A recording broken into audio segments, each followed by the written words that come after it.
Happy Monday, grade 4. It's a beautiful day, and I'm going to read to you chapter 12 of Wolf Hollow.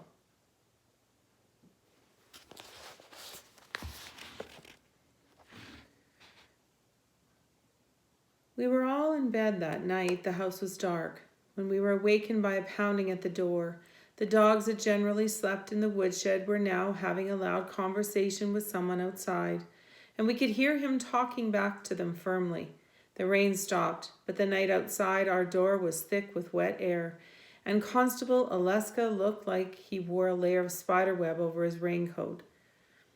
One or two dogs continued to question him, but they quieted down at a single word from my father, who stood in the doorway in his night things, my mother behind him tightening her robe. While I peeked around her, my brothers behind me, and Aunt Lily came marching to join us, her hair in rollers. Her face was angry. "And what is this all about?" she asked. I imagined my grandparents sitting in their bed, hoping they wouldn't have to join the fray. "Very sorry to wake you, John, Sarah. Hello, Lily," Constable Oleska said. "I know it's late, but can I come in for a minute?" "Of course," my father said. He stepped back to let the constable by. "I wouldn't have come so late, but I'm afraid I couldn't wait until the morning," the constable said. "Betty Glengarry has gone missing." "Missing?" my father said. "You better come on in and sit," said Mother. "I bet she's gotten eaten by a bear," said James. His hair was sticking out in all directions. "You boys, back to bed," said Father. "Now." When they hesitated, Aunt Lily took them by hand with a sharp word and set mouth. "Bed," your father said. As if they were wayward sheep, she poked and prodded them out of the room. I, it seemed, would be allowed to stay.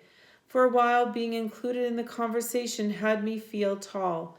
Now I was ready to be 11 again and back up in bed like my brothers. I could feel myself tightening up as before, and I wished whoever was doing the tuning would have pity. None of this was fun. "Please, come on now, sit," said Mother. When the constable looked down at my mud-caked boots, water streamed from the divot in his hat. "I'm a mess, Sarah." But my mother took him by the arm and led him to a chair by the table. "You're cold right through and wet," she said as she put some supper coffee on the stove to warm. "A little mud won't matter." We all took a seat as Aunt Lily returned to the kitchen. "You two," she said to me, "back to bed. This is no talk for children," as if my parents were not sitting right there alongside me. "Leave her be, Lily," my father said. "Annabelle may know more about this than we do." The constable took off his hat and laid it on his knees. "Mrs. Taylor came to see me about the whole belfry business," he said, smoothing his hair flat. "We talked it through. I saw where things were headed, and I made up my mind to visit the Glengarrys in the morning. When here they came knocking at the door." He rubbed his hands to warm them. It was dark by then. Betty hadn't come home from school, and they were worried. More so when Mrs. Taylor told them Betty had never come to school in the first place. I nodded.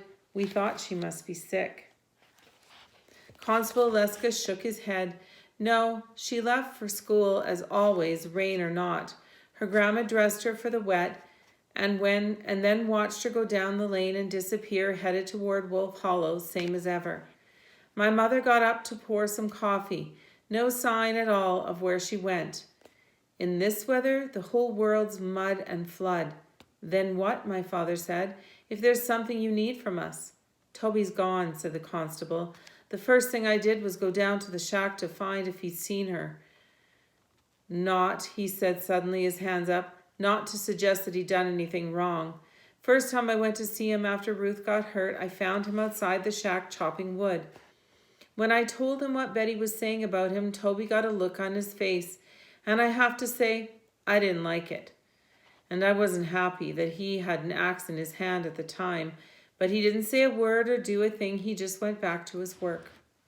The constable shook his head. There wasn't much I could do at this point except collect the pieces of the puzzle and try to keep an open mind. So when I went back there tonight, I truly meant only to learn if he'd seen Betty today. Toby covers more ground than most people, including the woods and orchards and out-of-the-way places between the Glengarry's place and the schoolhouse, but he wasn't there. "How do you know he's really gone?" said Mother. "Well, I suppose I don't, But he wasn't in the shack. No fire, no coals, no guns, no camera, no nothing. He heaved a sigh, looking at me and away. He had stuck pictures all over the wall, he said. I had my searchlight in my truck. I spent some time in there looking at the pictures. I tried to pull one off, but he used pine sap, and it was on there good. He took a crumpled photograph from his pocket and handed it to my father, who smoothed it out and looked at it for a moment before passing it to my mother. So you don't think it's odd that a man like Toby's sneaking around taking pictures of your daughter when she's unaware? I moved around from behind my mother and peered over her shoulder. The pictures showed me walking down the path to school. Sunlight came through the branches and it lit up my face, but the rest of me looked vague in the shadows.